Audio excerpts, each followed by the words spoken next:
Գյուրջան Կասկադ, հասանելի բնակարաններ 65 ամիս մարման ժամկետով։ Հիմա ասեմ թվերին, հարգելի գործընկերներ։ Մի քիչ դիդակտիկ նյութեր եմ պատրաստել մեր բոլորի համար։ Դա է։ Սա հուսով եմ երևում է։ 2017 թվականից մինչև 2024 թվականը կորնա դատարան ներկայացված միջնորդությունների եւ բավարարումների։ Վերևի կորը միջնորդություններն են, ներքևի կորը բավարարումները։ Հիմա ես հռետորական եւ ոչ միայն հռետորական հարց եմ տալիս։ Որն է այն առաստաղը, որ այս թիվը կարող է աճել։ Կարող է մի օր հասնի օրինակ 10,000-ի, որտեղ հիմա արդեն հասել է 2282-ի եւ շատ տեմպով աճում է։ Այս հարցին ոչ մեկ չի պատասխանում։ Բայց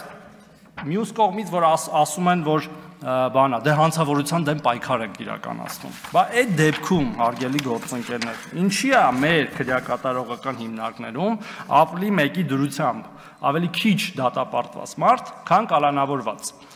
Արդյոք սա չի նշանակում, որ այս թվերը աշխատանքի իմիտացիային պարզապես եւ ոչ թե իրական աշխատանք, որտեղ իրական աշխատանքը հանցանքը ապացուցելու մեջ է, ապացույցներ հավաքագրելու մեջ է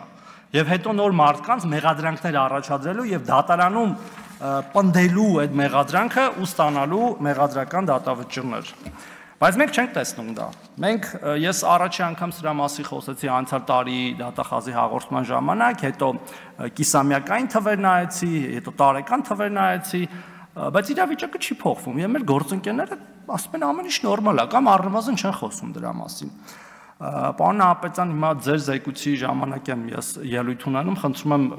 անձնապես չընդունել, բայց ես նաև հատուկ հարցի ժամանակ էլ ասացի։ Մենք փոփոխություններ ենք ունեցել երկու կոմիտեների նախագահների եւ ոչ պատահական։ Եթե մենք պետք է նույն գործելավոճով գնանք առաջ եւ ունենանք էլի ավելի շատ կալանավորված անձինք քրեակատարողական հիմնարկներում, իդեպ ես դեռ չեմ նշում մոտ 800 տնային կալանքները, այդ ապրիլի 1-ի դրությամբ եւ վարչական հսկողությունները, եթե պետք է մենք ունենանք նույն վիճակը, կներեք, բայց ես համարում եմ, որ պետք չէ փոխել այդ մեր գործընկերներին, լավ էլ աշխատում էին, էլի, հա, ոչինչ, մեկ ազգային ժողովի բանում դահլիճում մի քիչ տաքանում էին, բայց լավ էլ աշխատում էին։ Ես ակնկալում եմ, նաեւ լինելով համահեղինակ օրենքի, որով որ քննչական կոմիտեի նախագահը, հակակոռուպցիոն կոմիտեի նախագահը գալիս են ազգային ժողով եւ ներկայացնում են զեկույց ու պատասխանում падգամավորների հարցերը եւ որպես падգամավոր եւ նաեւ որպես քաղաքացի այս հարցերը պետք է հասցեագրվեն։ Եթե չկա ողջամիտ բացատրություն այս ամեն ինչի, ինչու է կալանավորվածների թիվը Հայաստանի Հանրապետությունում ավելի մեծ, քան դատապարտվածների թիվը, այն դեպքում, երբ որ երկրներում, որոնք որ ուժեղ իրավակարգ ունեն եւ մենք ձգտում ենք դառնալ այդպիսի երկրներ, տրամագծորեն հակառակ պատկերն է, ես չգիտեմ էլ ինչ ասեմ։ Ասենք ոնց կարա, օրինակ Ֆրանսիայում այդ հարաբերակցությունը լինի 1-3-ի, Գերմանիայում 1-4-ի, Լեհաստանում 1-4-ի, իսկ մեր մոտ հակառակը 1-1-1-ի։ Այստեղ խնդրեմ չեք տեսնում, հարգելի գործընկերներ։ Լավ, Եթե չեք տեսնում, ուրեմն այս մեր մյուս երկրներն են, մենք տենց շատ ուժեղ օրինական, ուժեղ իրավակարգով երկիր ենք, բոլորին կալանավորում ենք, հետո իհարկե չենք կարող ապացուցենք այդ հանցագործությունները, բայց կարևորը կալանավորում ենք, իսկ մյուսները չէ, մտածում են ոնց ապացույցներ հավաքագրեն, ի սկզբանե նոր գնան սանկցիա կիրառելու, իդեպ սանկցիաներն էլ գիտեք, թույլից ավելի ուժեղ են, հետո դատարանին թույլ տան որոշել։ Իսկ կարող է մեր քննչական նախաքննական մարմիններն ու դատախազությունը իրանց վերապահում են դատարանի դեր։ Ասում են դե մենք գիտենք, որ մեղավոր է, թող մի 2-3 ամիս էլ նախորոք նստի։ Հետո ոչինչ, որ վերջում օրինակ դատարանը կարող է տուգանքով դատապարտել կամ պայմանական չկիրառել, որտեղ առաջի անգամ ա եղել հանցագործությունը կամ արդեն այնպիսի պատժաչափ նշանակել, որ դու դրանից ավել արդեն կալանքի տակ ես եղել։ Պարոն Նահապետյանը նաև արդարացիոն նշում է, որ կան մեխանիզմներ ռեաբիլիտացիայի, հա, կամ բանի